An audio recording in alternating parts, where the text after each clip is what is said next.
Another good one on the books, Demetrios. Dude, Piero is a legend. Wow.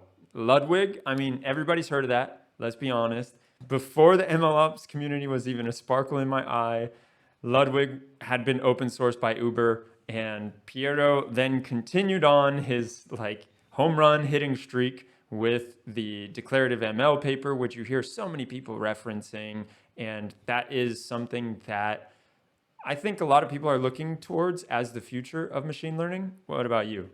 Yeah, I mean, it was a great conversation. For those of you who don't know the name Piero Molino, go look it up. Go look up his LinkedIn because Piero was formerly at Uber, where he was a senior scientist, joined through the acquisition of Geometric Intelligence, which became Uber AI Labs, helped open source Ludwig and Horvath, both two really cool machine learning open source projects that are some of the most used in the entire community, and then was a senior research scientist at Stanford with Chris Ree of NLP fame, and now is running his own company, Predibase, which we talked to him about.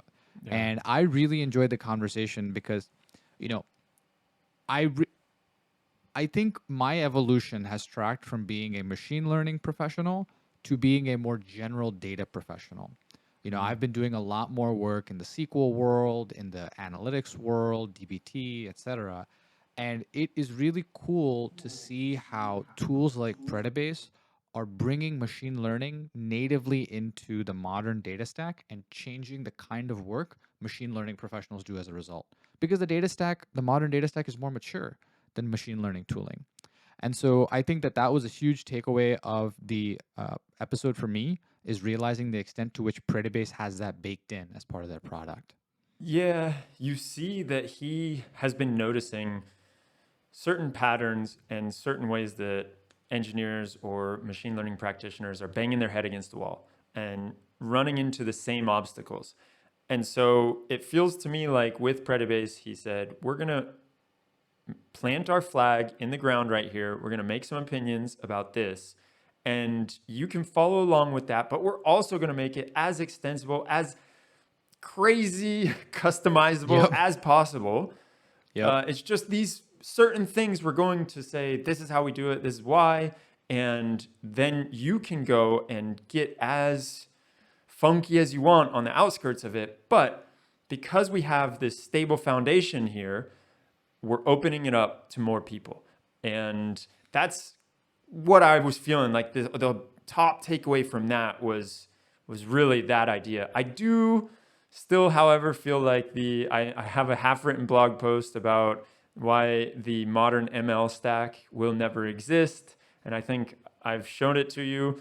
You also said you were going to write a blog post during the course of this I will. session. What were you going to write it I will. about? I'm going to write about how the changes in the tooling stack around machine learning are changing the skill set machine learning engineers need in order to be as impactful as possible. That's going to be the thesis, and it's going to be from the conversation we had today. I love it. All right, well, let's get into this conversation.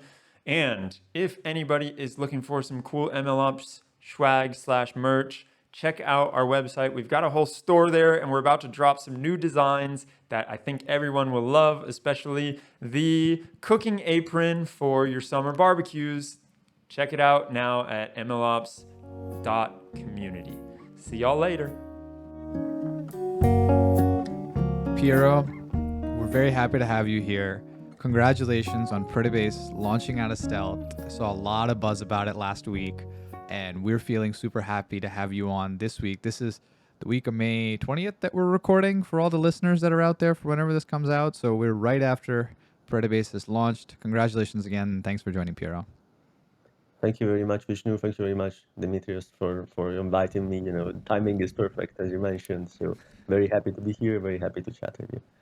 I think we're the kings of timing, right, Demetrios? We always Yeah, feels bad like timing. okay, fine. I'll go with that. Well, I am really excited for this podcast and this conversation because, Piero, you have had a very rich career in the machine learning field, from research to production, now to putting together an infrastructure company that has a very clear perspective on the way machine learning should be built, deployed, and realized to drive business value. and that company resulting in Predibase. Let's start by asking, or by you telling us, what does Predibase do?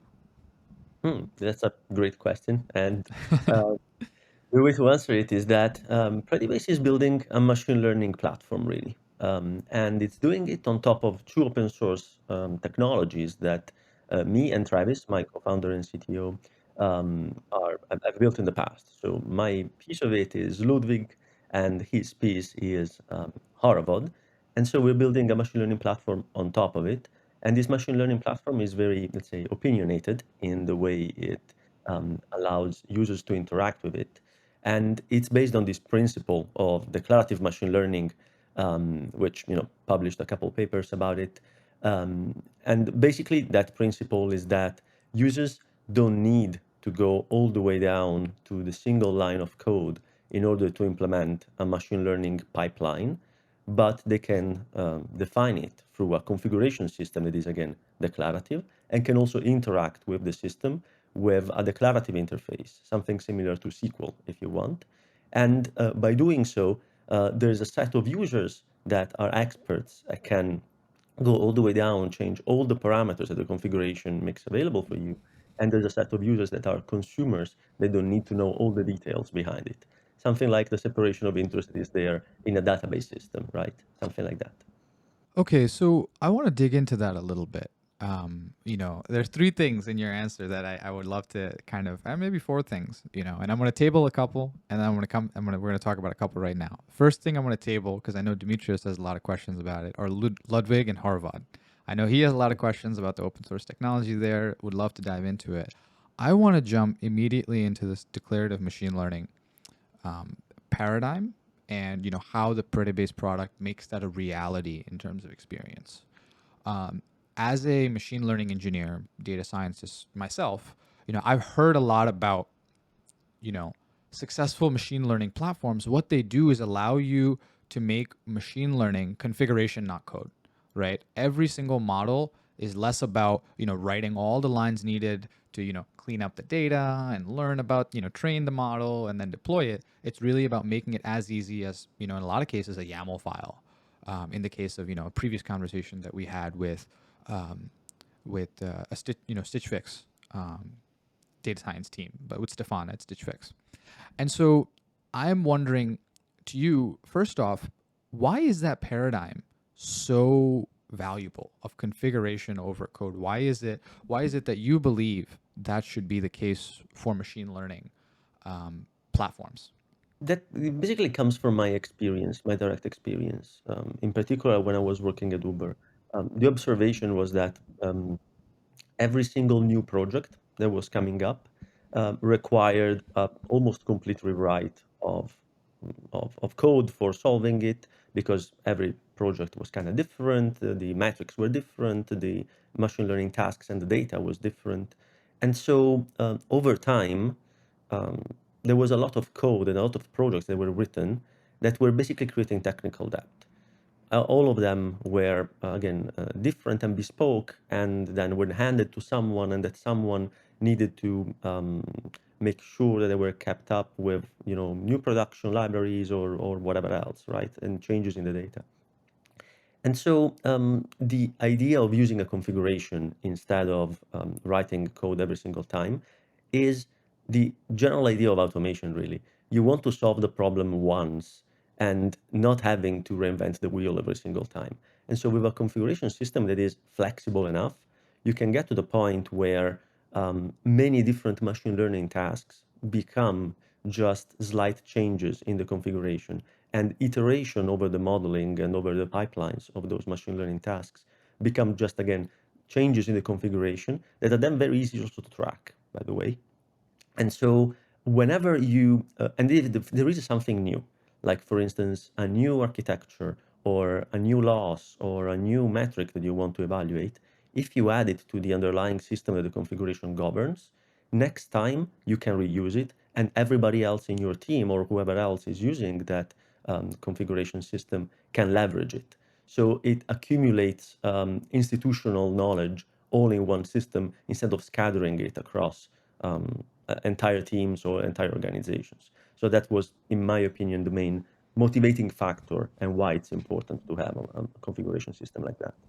I love that answer. I think um, sometimes some of these basic principles, it's always great to have them reinforced, right? And what you're pointing out is, look, there are things that we want to apply in the machine learning realm of code reuse, automation, solving problems once, having the solutions available to all, right? And these are the principles that underline a lot of what we talk about in MLOps, and in particular, declarative machine learning. Now, what I'd love to understand, I took a look at your guys' website, I read the release blog posts, and I thought that the way you guys described the product was really interesting. You have described Predibase as being a machine learning infrastructure solution suitable for the modern data stack. Now, to me, my ears perk up whenever I hear modern data stack, right? Because I think it's such a powerful concept. It's something that I think all of us are aspiring to use as data professionals, right? To say like, yes, I'm compliant, or I'm using the modern data stack.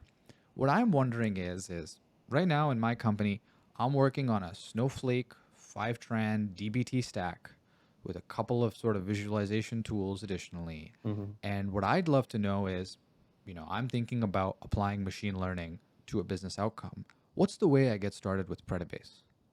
So there's two ways I would say. One is the more, let's say, classical way, if you want. You can go in Predibase, you can connect with your Snowflake instance um, by just providing your credentials, really. There's no more, data is not transferred, is not copied, is not, we don't store the data.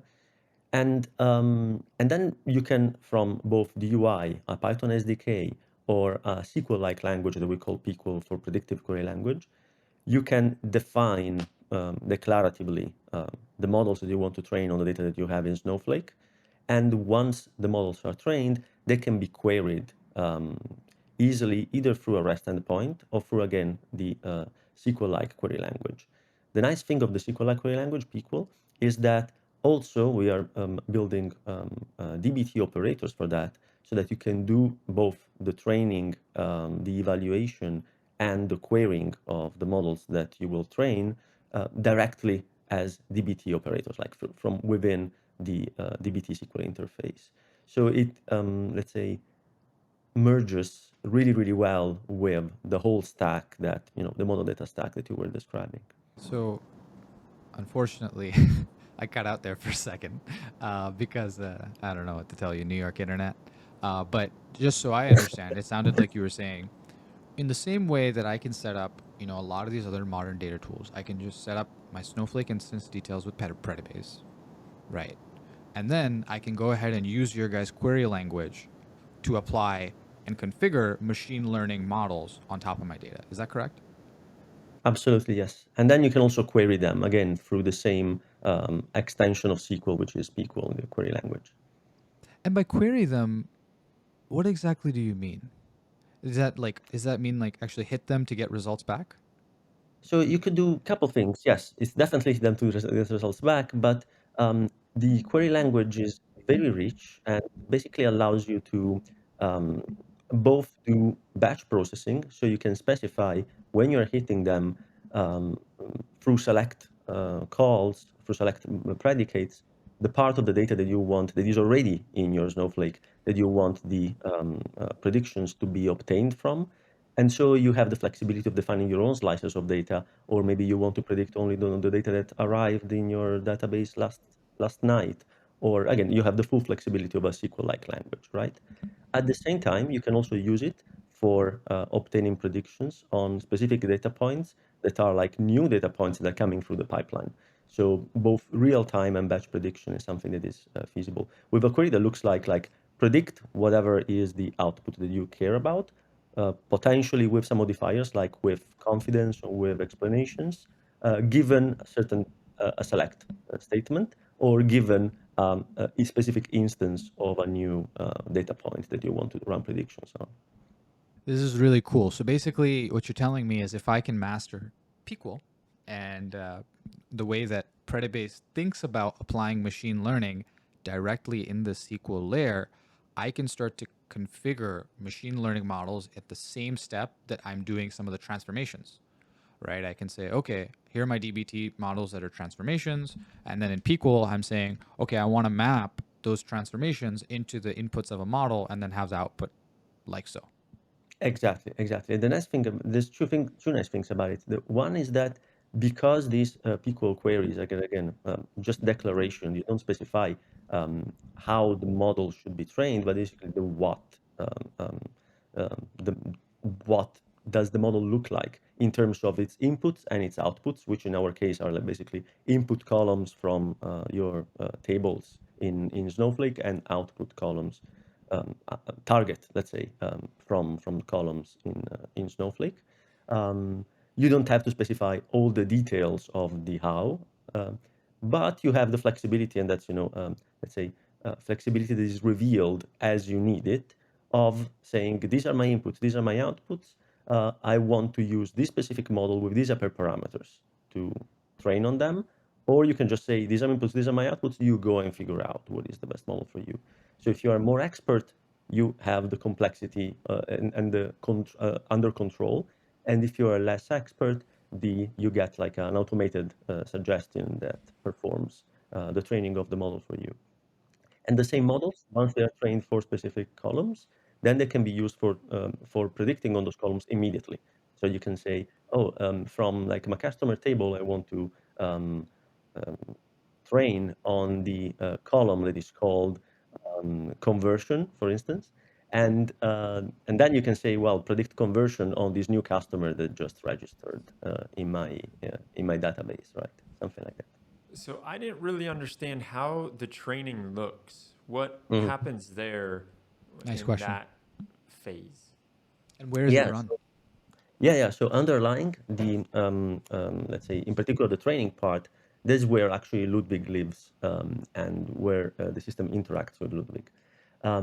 What happens is again you have this configuration which is inputs and outputs, uh, and you can train with just specifying my input is of this data type, my output is this data type, train a model for me. Or you can say, I want to use this model, I want to use these specific parameters, I want to optimize with these hyperparameters, I want to do pre-processing using this specific function, or filling the missing values with this specific um, strategy. So you have, again, a lot of flexibility there. And what happens is Ludwig assembles a model for you, depending on these characteristics that you specified, and trains it. And you can both train it either in our, let's say, depending on the deployment. If it's a SaaS deployment, so it is trained on our infrastructure.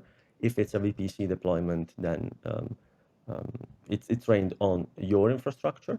But we abstract away also the complexities of running on multiple machines, multiple nodes with multiple GPUs, because of actually the other open source piece, which is Horovod. So Horovod combined with Ray runs on Kubernetes and allows us to automatically train on potentially hundreds or thousands of GPUs in parallel without you having to do anything else than specifying the configuration of the cluster itself. This is elegant. This is friggin' elegant. I like this. I like this. Okay, so I'm gonna summarize what I'm hearing. Yeah, I'm hearing Predibase plus Ludwig plus Horovod. What they do is they abstract away, sort of going from the lowest level to the highest level, sort of uh, my training strategy, the model parameters and approach, and then the way that my business data actually interacts with that model. absolutely. Yeah. That's a great way to define it. Okay, And the that's actually language that I speak with that whole like system. What do you sorry. mean by speak with that, Demetrios? So like basically you're also not doing this in Python. You're doing this in what was it? Prequel? SQL. SQL, but it's the Predibase SQL? Right. Right. I'm calling it Pequel for predictive Pequel. query. All right, nice. Man, okay. So, okay, yeah. So Pequel starts to become this intermediary for interacting with this entire stack. Yeah. And by the way, again, we also have, because again, we want to create this kind of separation of interests between people that are creating the models and people that may be more experts in doing that. and people that are querying the models, we are also providing both UI for training the models. That is like, again, a layer on top of the configuration system, right? You can create a configuration by UI, for instance, and also keeping track of the models that you've trained, their performance over time, retraining them, and their like lineage and all of those things, right? But also, there's also a Python SDK that allows you to do exactly the same thing. So Python SDK, UI, and Pequel are all interfaces for doing basically everything that you can do with the platform. How long did it take you to build Predibase? So we actually started officially in March last year, and Okay, but I think we had a 2021. jump start because of the open source technologies that were behind the scenes, Yeah. that we were building already in the open, right? So if we were to start from scratch, it would take substantially longer, to be honest. Yeah, no, I mean that's what I'm thinking, right? I'm like, this is such a I mean the fact that you have the Python SDK and Pequel and the UI, like all these different interfaces for working with this infrastructure, and then that it's so deep, right? The connective tissue goes so deep. That's what made me have that question. Right, Um, right. Makes a lot Demetrios. of sense. And well, one thing that I wanted to highlight also is that, Uh-huh. you know,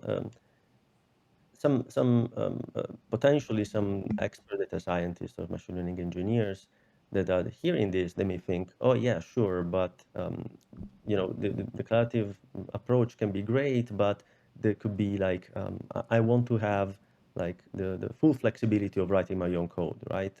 I don't want to have to be constrained on what the configuration system allows me to do, right? And so because of the underlying layer is open source, there's a lot of transparency. You can go there and change the code and do anything, any modification that you want. And also we provide some, like say, hooks so that you can add your own, for instance, image encoder if you want, or your own loss, or your own, um, let's say, training strategy if you want. And so whenever you add those to the code underneath, they become options that are available in the configuration system and by consequence in the UI and everywhere else. So it is really extensible, and if you're an expert, you can extend it to your preferences. Right, right.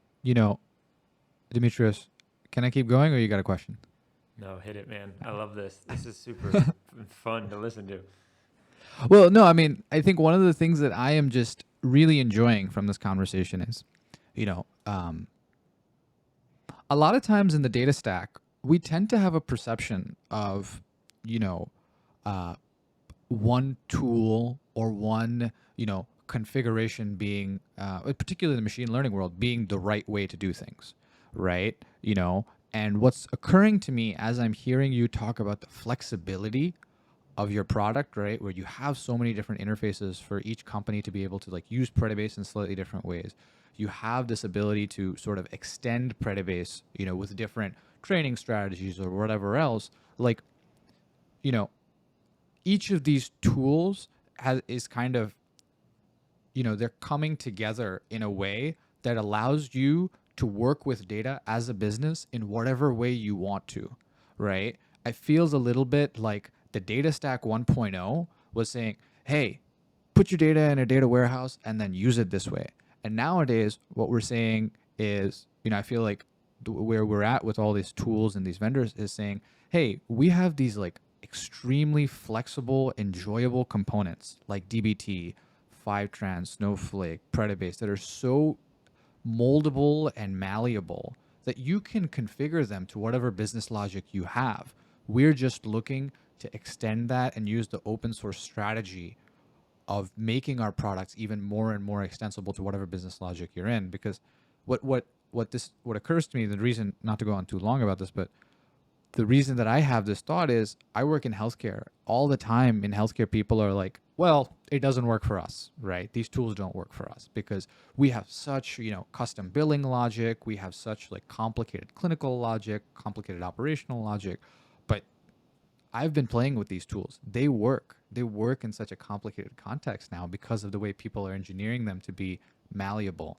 And I just think it's a great moment to celebrate that, especially now that I'm hearing you talk about the way that your tools like this. Yeah, no, that's a great point, and again, I completely agree with that. The let's say let's say talking against myself to a certain extent, I would say I believe that there is, if you want, a certain distribution in machine learning in particular and data tasks.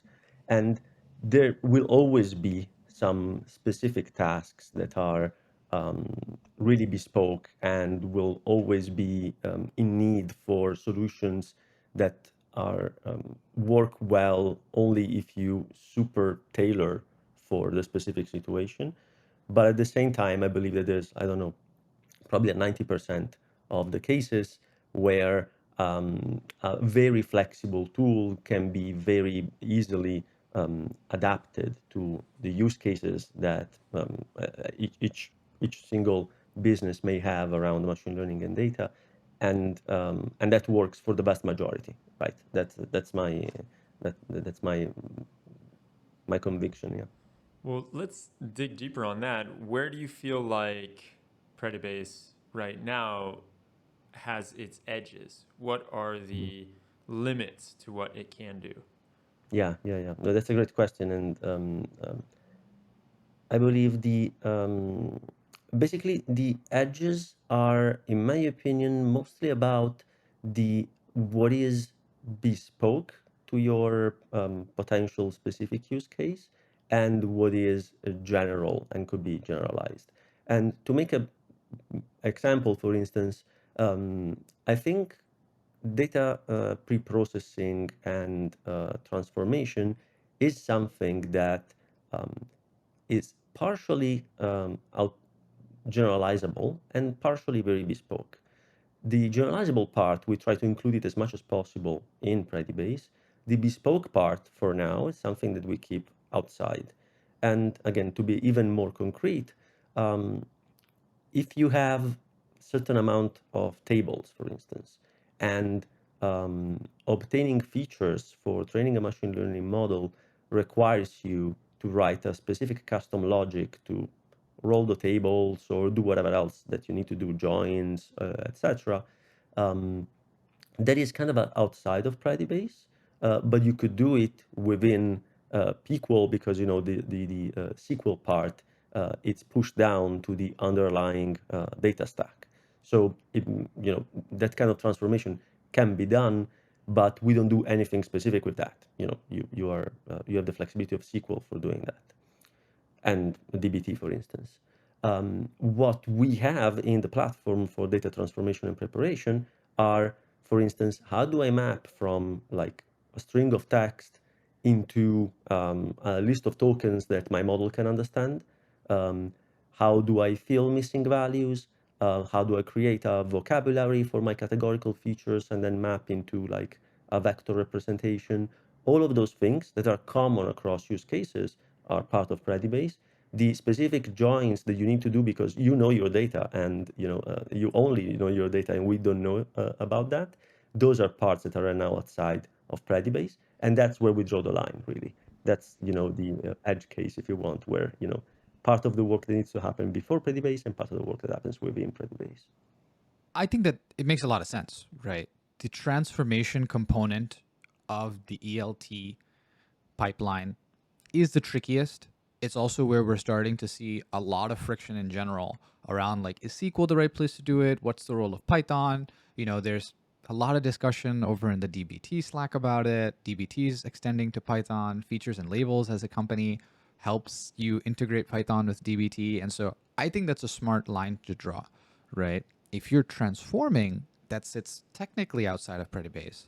But once you feel like your transformation has worked, and you have a representation that can go into a machine learning model, Predibase makes it easy to do that in the context of your business infrastructure and then Exactly. use that output. That's a perfect characterization. Yes. Yeah, it's I mean, really I'm you're this is like a customer call right now. because I'm sitting here. I'm just, I always really enjoy, thinking about like, my own data stack and the ways that, it fits into the ways that different people, on the podcast kind of come in and say like, well, this is what my tool does. I'm like, oh, well, how does that fit with what we're trying to do? We're still, we're still working with insurance claims and killing ourselves to figure out what the heck's going on. But this is cool. So I'm wondering about you made and you spoke before how there are strong opinions when it comes to Predibase, and it has opinions on how to do things, and you made these decisions over the course of probably the last couple of years when you were working with Ludwig and then now Predibase. How did you come to see these as being the opinions you wanted to make? What was the thought process behind that? Mhm.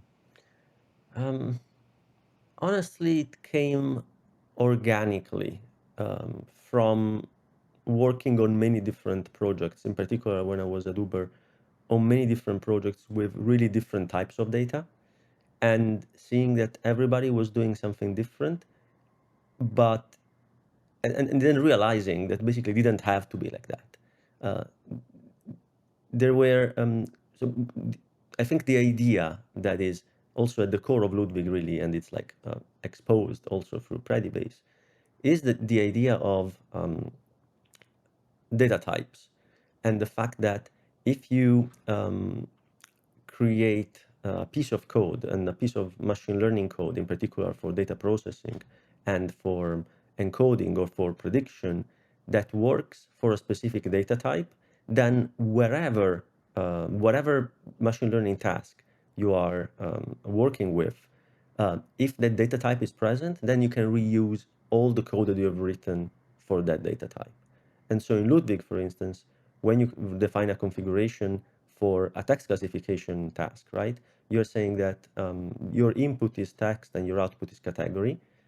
If you improve whatever you're doing for the text input, and then instead of doing classification, you're doing extraction or you're doing anything else with any other task that is not a categorical output, then you reuse all that knowledge that you accumulated within the code base that you're writing.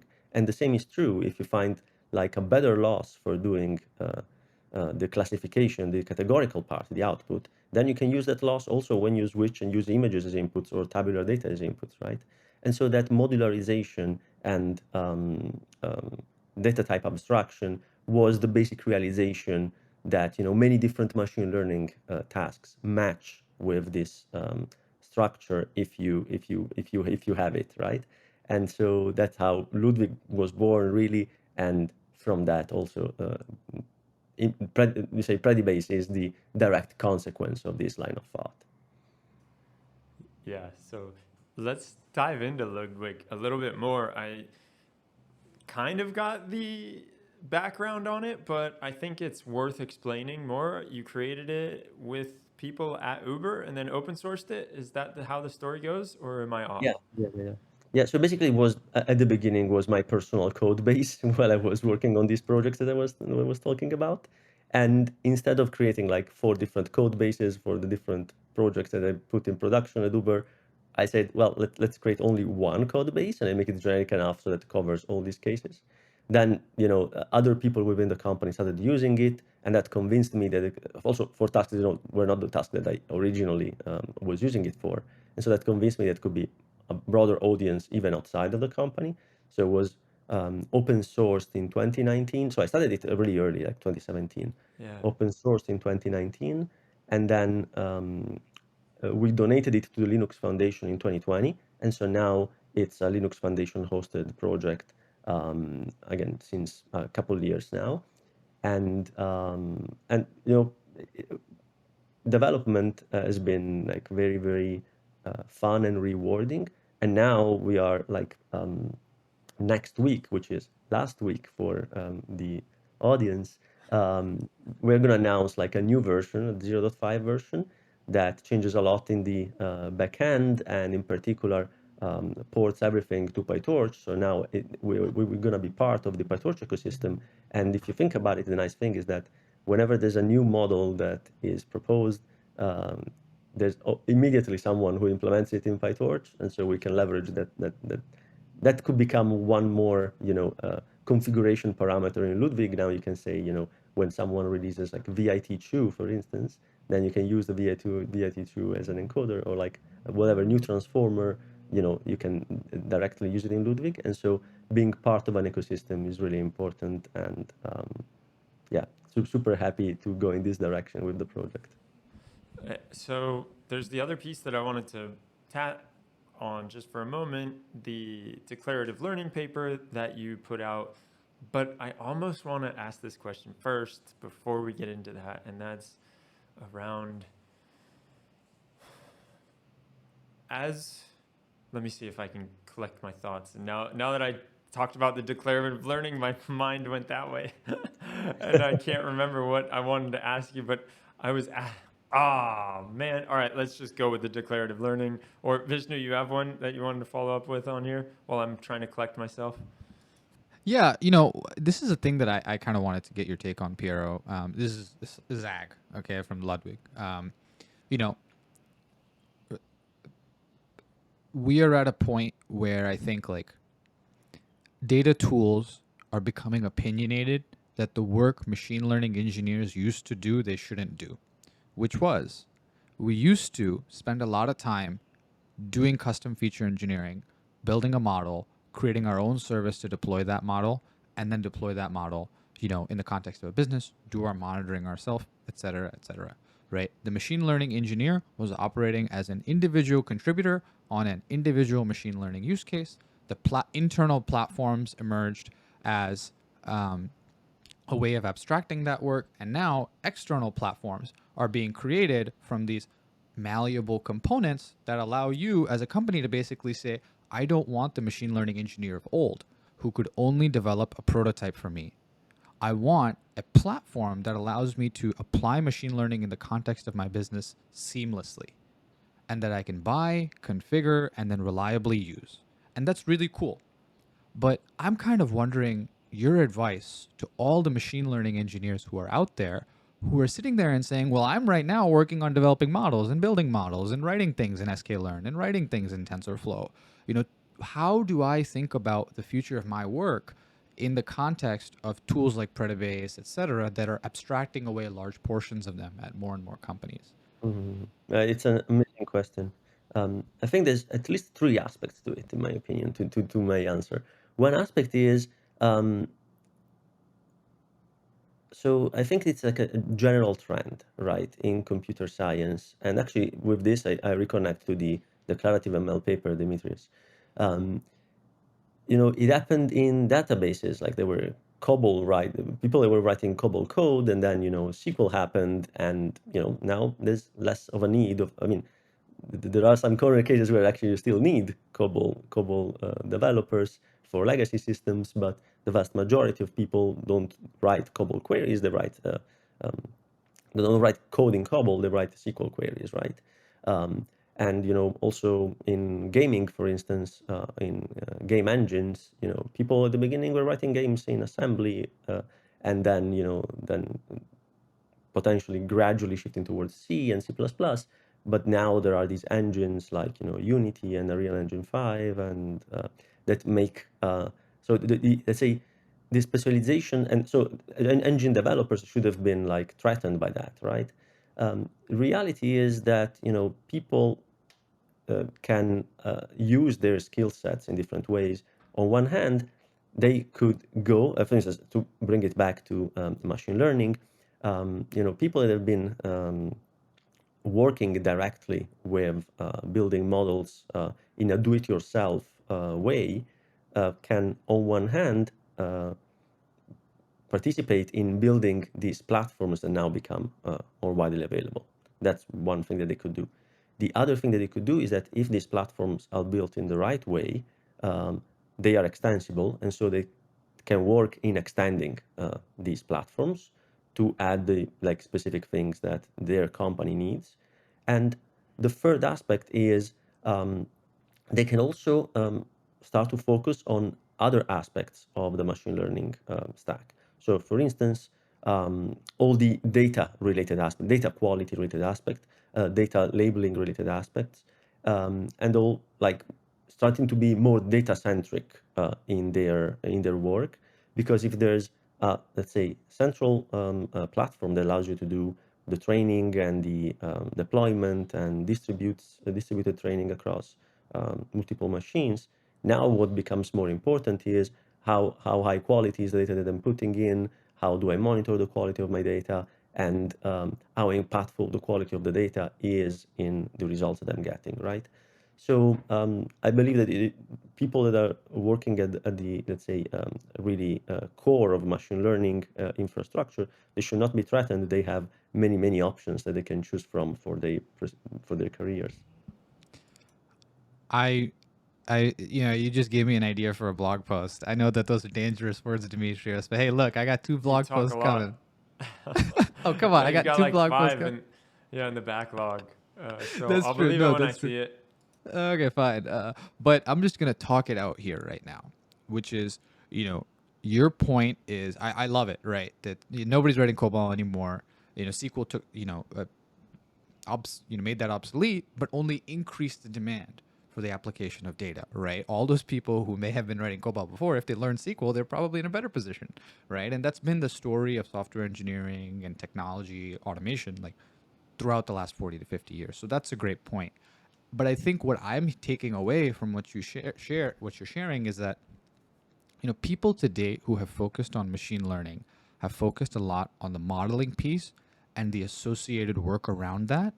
Kind of a little bit less, right? It's been a lot about like how do you take this model and create it and then deploy it and monitor it, et cetera, et cetera. And as that modeling layer gets easier, it occurs to me like when you said the platform piece is one part to work on, the extensibility in a product context is another piece to work on, and then the data quality piece is a third part to work on, instead of just the modeling. That maps really well to 3 sorts of, very different skill sets that machine learning engineers can add to their portfolio and make themselves much more valuable. And those 3 things are software engineering or product or data analyst, right? Each of those 3 personas are being brought into the machine learning world in a way that machine learning engineers can start to kind of add to their skill set, and become more valuable employees in the context of their business. I'll summarize this more elegantly, but I'm curious if that kind of maps to the way that you're thinking about, how people can think about their own involvement in their career in machine learning. I think that makes a lot of sense, and it's a matter of, on one hand, broadening skill sets, on the other hand, applying one's skill set in a way that is, let's say, different than it was before. These 3 personas that you mentioned are, 3 personas that, by being involved in the machine learning process, they can um, they can make it substantially better because, for instance, if you talk about analysts, they are usually the experts of the data piece. And if you think about, again, I really like this analogy with SQL, usually in the database. The amount of people that before were able within an organization to have insights in what was going on in the data. Uh, at the beginning, they were just the COBOL programmers. When SQL became ubiquitous, then a vast, like 10, 100 times more people became able to answer analytical questions within the organization. And so I think that these 3 personas that you mentioned could be beneficial to make it so that machine learning becomes 10, 100 times more ubiquitous in organizations, and decisions are made also based on the outputs of machine learning models. Right while right now, if I want to interact with the outputs of machine learning model, most of the times I need to be a developer. I need to be someone who can Yes. query a REST API, or I need to be someone who he is, definitely more in the weeds, and that Mm-hmm. population is like a small population compared to like a broader population of people that are working in these data-driven organizations, right?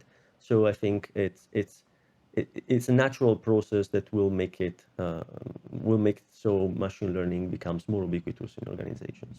Well, and that's really what I got from the paper. If we go back to that, like declarative ML is basically that. What I understood from that vision is how can we bring in more people to get more value out of machine learning and not necessarily the ones who are super deep and have their PhDs in statistics and all that good stuff. You still want the subject matter experts that maybe have PhDs in other things to be able to come into this and utilize and leverage machine learning in a way that they couldn't before. Just like it's a beautiful analogy how you're saying, okay, people who are coding games these days because of the Unreal Engine, somebody like myself may have had just a dream about coding games, but I didn't have the chops and I didn't have the ability to do what I or I didn't have the ability to bring what was in my head to life until the Unreal Engine made it much more easy for me to go out there and do that. And it's like you're trying to say the same. And it's almost a cliche these days, but I feel like this whole talk of democratizing machine learning is that. And you hear it said from everyone. I don't know if your marketing uses that, but if it does, excuse me for calling it cliche. But but basically, it's that you're trying to bring in everyone that you can so that you can get the most out of the machine learning. And so, on that note, I I really wanted to go into a question that was coming through the community, and it's actually backtracking just a little bit on what Vishnu was asking, and if we're talking about before, it used to be really cumbersome to do all these different things, and you had to know a lot of different pieces, and it was an outdated version. It's like you're driving an old car with a lot of pieces that you have to know very well, and now you can go and it's you've got some hydrofoil that you can just fly all around with.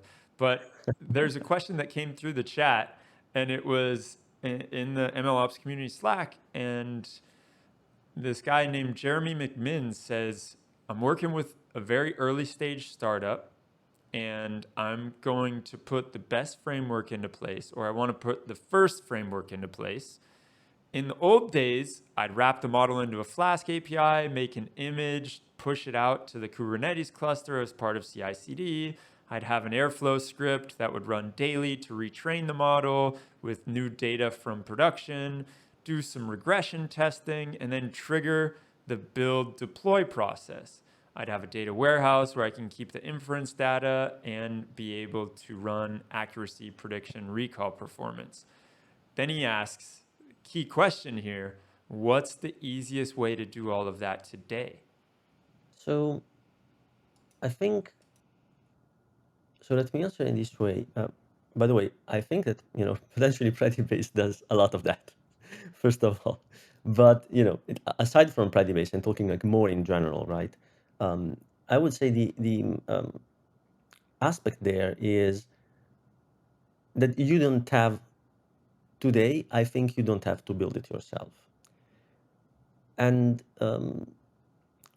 building it yourself means that you need to hire someone who's expert at doing that, means that you need to maintain it, means that you have to make sure that whenever there's change in whatever you said, you was talking about Flask. Let's say Flask changes, like there's a new version of Flask, then you have to make sure that the dependency and your all deployment story still works with that.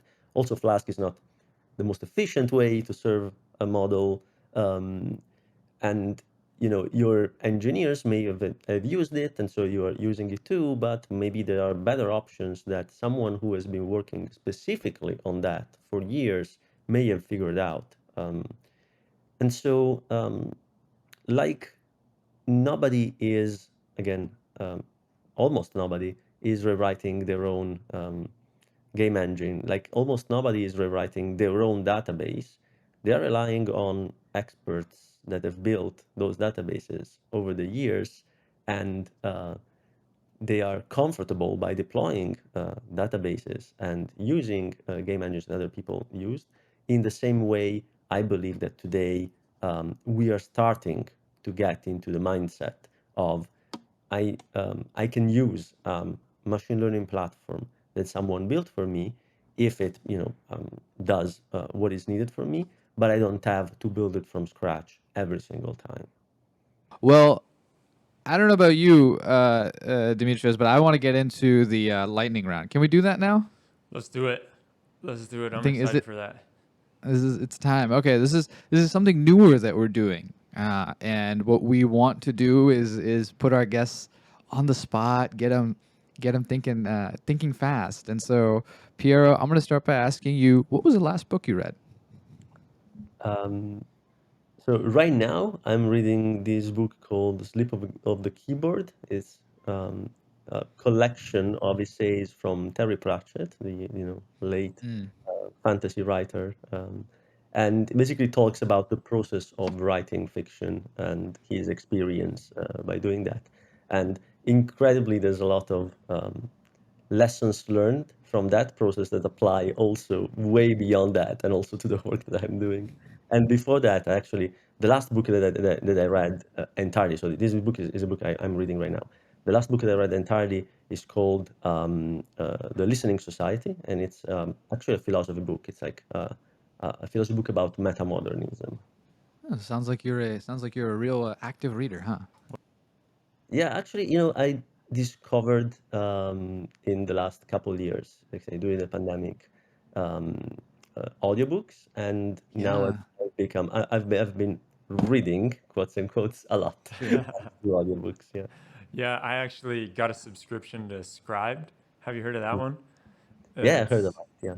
so I also do that same thing. I have a podcast addiction and I have an audiobook addiction. And so if my favorite podcasts haven't come out with anything new or what they came out with isn't that interesting, then I go to the audiobooks. And it's nice that contrast because podcasts are great conversations, but books, it's like years of someone's life that they've dedicated to that. So it's very well thought out and well put together. Totally agree. Okay, next one. Tell us about the last bug you smashed. So let's say these days I smash a little bit less bugs than I used before, I would say, being Okay. a CEO. But the last one was a very interesting one where, we were training a model, and it was it was during the porting of Ludwig to PyTorch, and so we were rewriting some of the pieces that we were already had written, and there was this very weird behavior where the loss per batch was of a certain amount, and then you would see the loss per epoch to be substantially different than the loss per batch. So the two lines were really diverging. And so in the end, it was something relatively simple, but it was relatively tricky to figure out, is that the loss per epoch, instead of being averaged, was just was accumulated over the epoch instead of being calculated over the entire data set. And so it was, again, not a super complicated one, but it took a lot of time and attention to spot that the error was there to begin with, because everything worked perfectly. So there was nothing. Also, the models were training and were having good performance, but so it was really difficult to spot it. So the key takeaway there.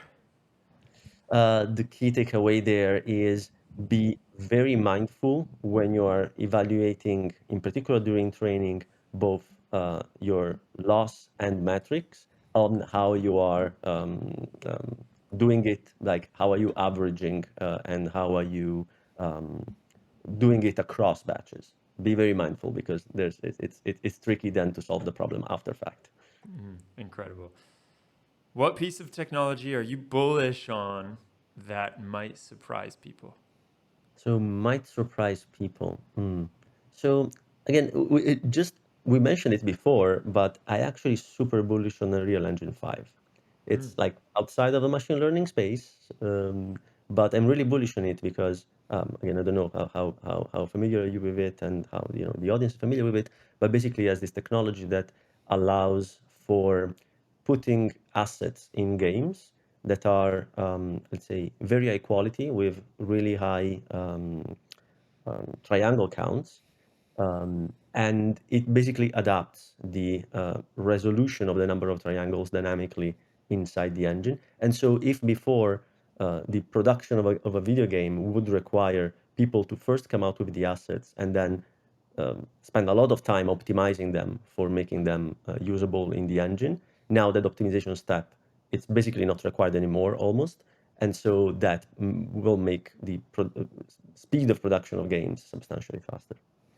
Yeah, I know they're doing a ton of machine learning at Unreal. Also, we got to talk to somebody from there. If anybody Yeah. knows someone that's working at Unreal, please reach out because we would love to chat about what they're doing. It's so cool to see. Every time you see one of their demos, I don't know about y'all, but I just instantly think like, it can't get more real than this. Like, how can it get better than this? This is so crazy. The amount of detail and the amount of things that they put attention on that you probably 99% of gamers aren't even paying attention to, you know? And when you watch the demos of how they're taking the shading or the way that the smoke or the dust interacts with the atmosphere, and it's just like a whole nother level. And so I love the imagination, and the Unreal Engine is a feat to be reckoned with. So if anybody's working with Unreal, let us know.